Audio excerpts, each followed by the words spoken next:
Assalamu alaikum to all the Muslims of the world. Good morning and bonjour to all the Christians of the world. And shalom to all my Jewish friends of the world. My name is Syed Aleem. I'm fairly active. I do some write-ups here and there in politics, I can say. I learned through YouTube and my own living around the world in different countries, different communities, the things that I've learned about people in general. So I do have a political opinion. So now that we are at the crossroad, the world, the history is at a crossroads due to this Israeli-Palestinian or Israeli-Gazan war that is going on right now. I have some opinions. I hope I'm right. Just listen to it. It might add to your ability to comprehend the situation.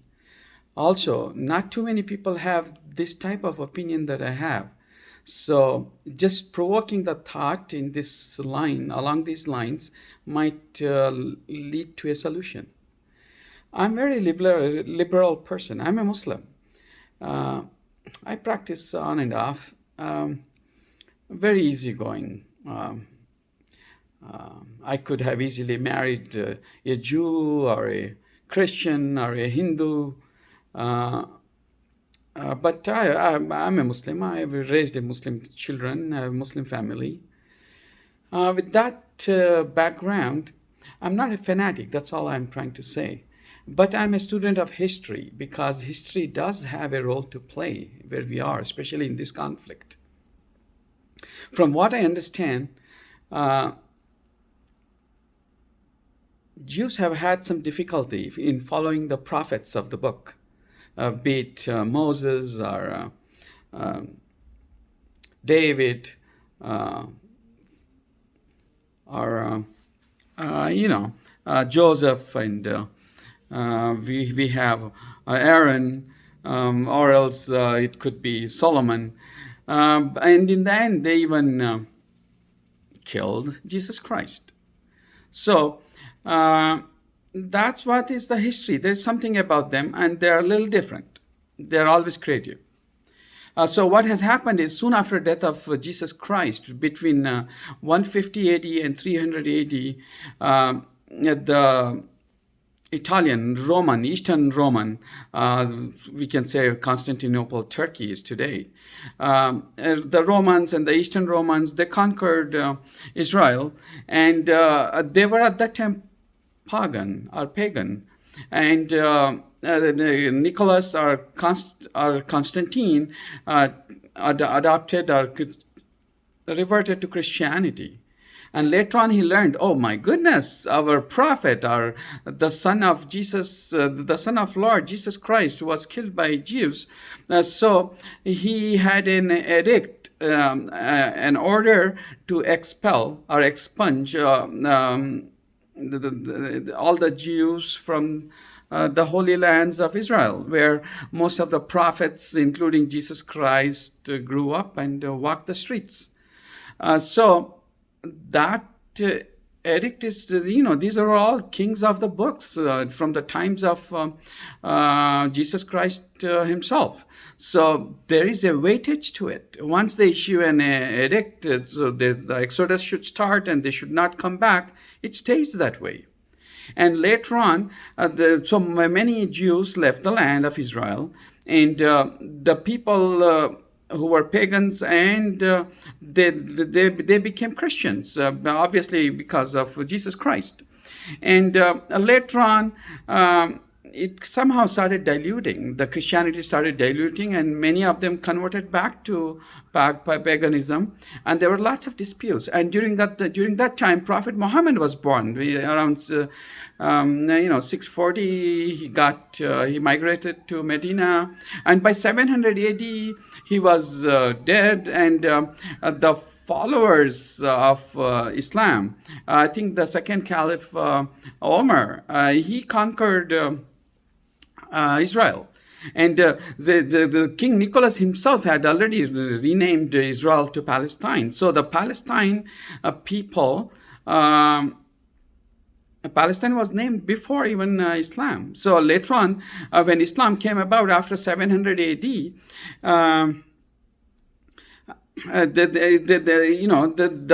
the rulers who lost to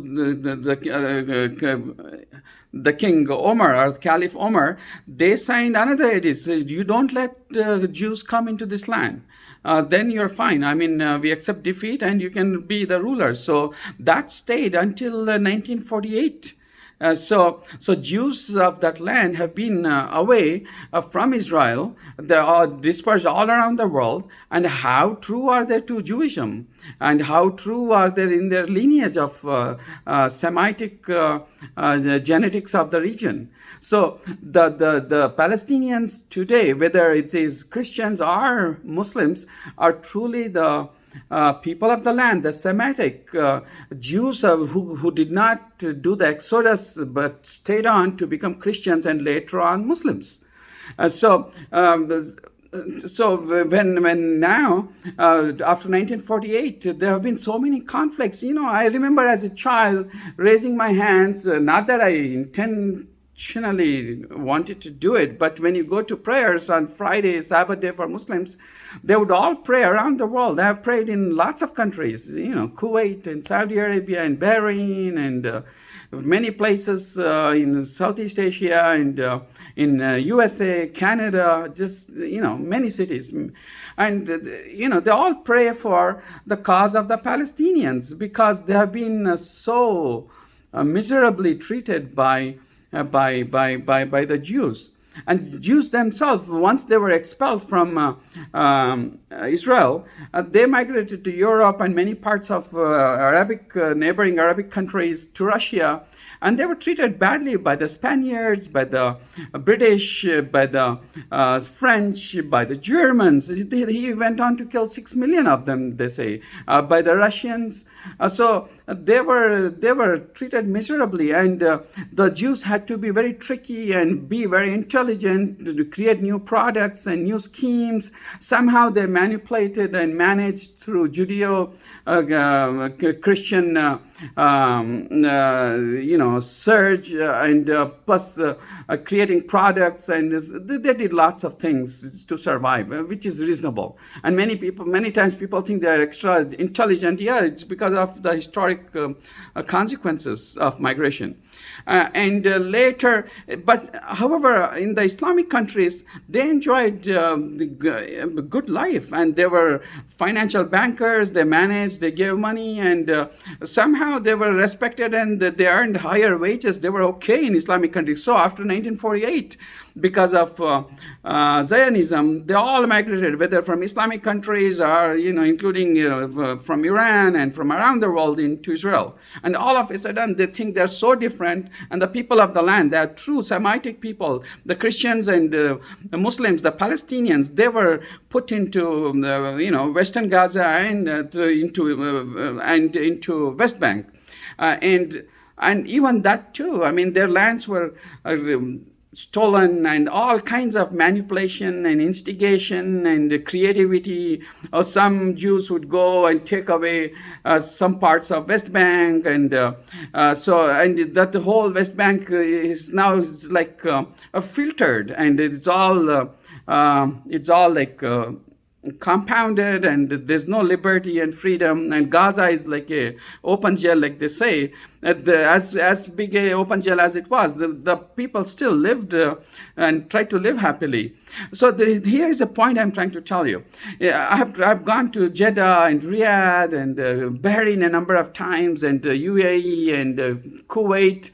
I mean, they're all such wonderful, beautiful cities, and they've been keeping foreign workers, be it Hindus or Christians, and to some extent even Jews, from around the world. They're happily there. It's wrong to say the Arabs have oil and they kept the money to themselves. No, they have given it away, lots of them, to lots of expat workers.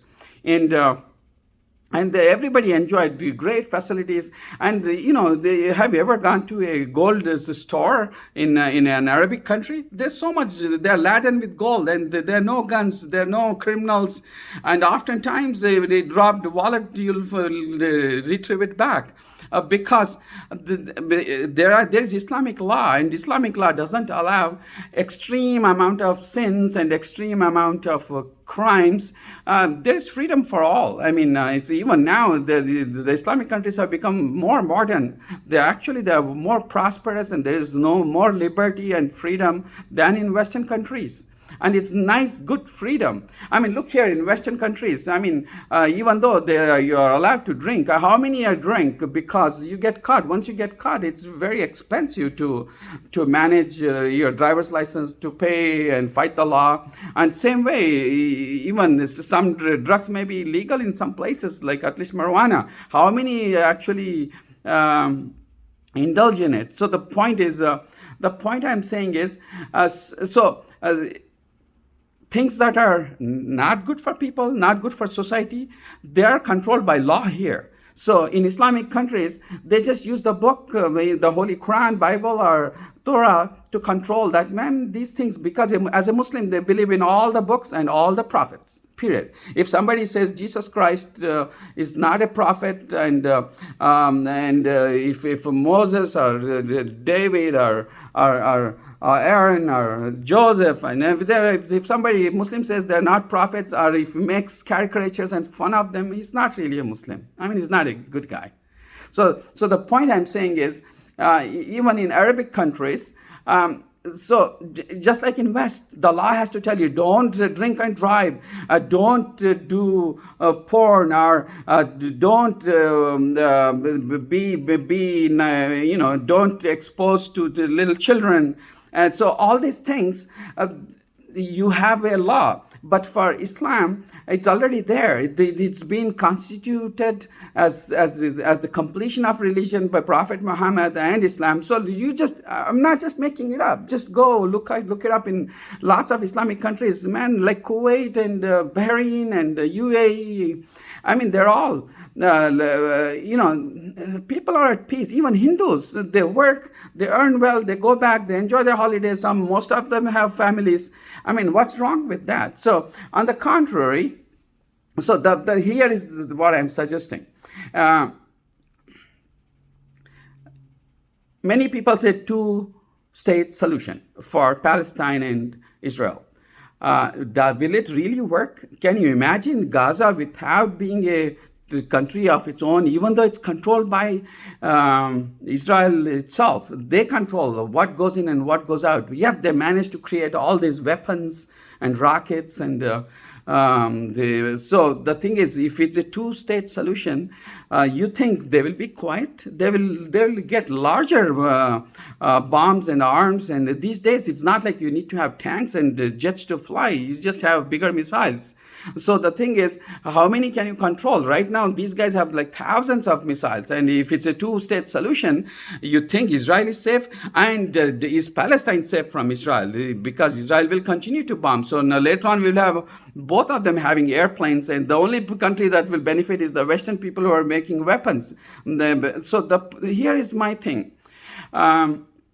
What I'm thinking is, because the Palestinians, be it Muslims or Christians or Jews, they are the Semitic people of that land, and they have lived there. The Zionists left and they came back now, and they're claiming the land. In reality, if some of them might want to stay, it's fine. If all of them want to stay, it's fine. The thing is, make Israel call it Palestine, because that's what it was named. Let Palestine be an independent, democratic country where everyone, including Muslims and Jews and Christians, they all live happily, just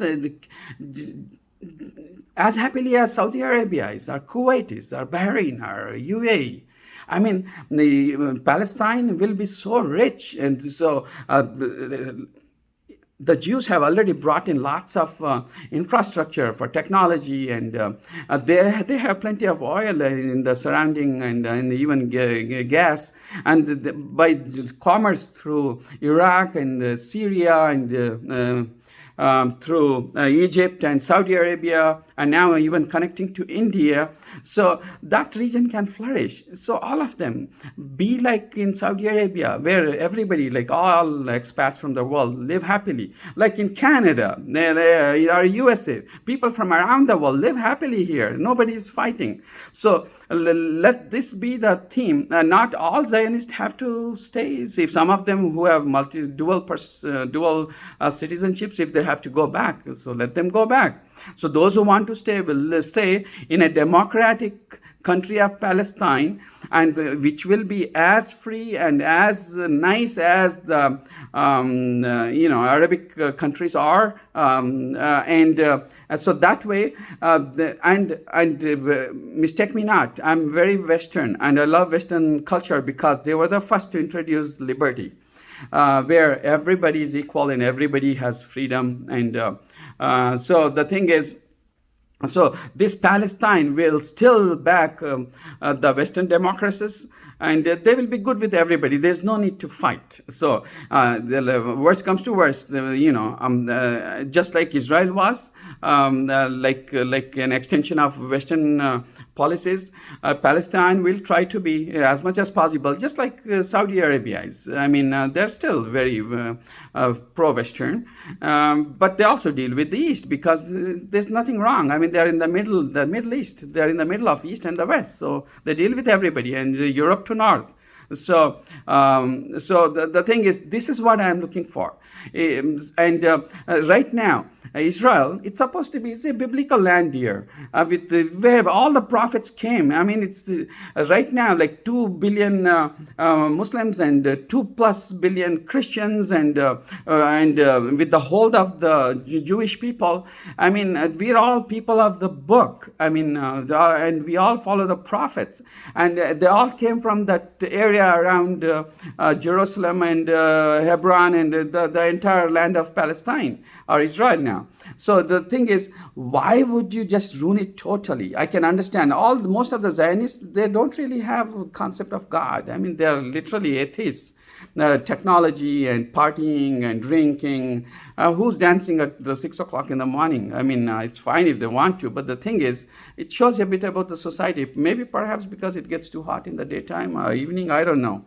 So the thing is, instead of that, Palestine, that is governed as a democratic country, and so where there's a religious feeling because it's the land of the prophets. So people from around the world will come, like the Muslims will come to Jerusalem, and it's a good source of income. And Christians will come during resurrection time and during many other festivities, Easter, and so it's a good source of collection. And the Jews can also come. Everybody will have a safe visit. Let there be safety and let there be love. I mean, just one country, one Palestine, where everybody is equal. And trust me, if that Palestine is made, if it's not like the old times when the Europeans tortured Jews, Palestine will fight for Jews. They will fight for the Palestinians, Arabs and Christians. There's no point. I mean, anybody who belongs to that land is free to come.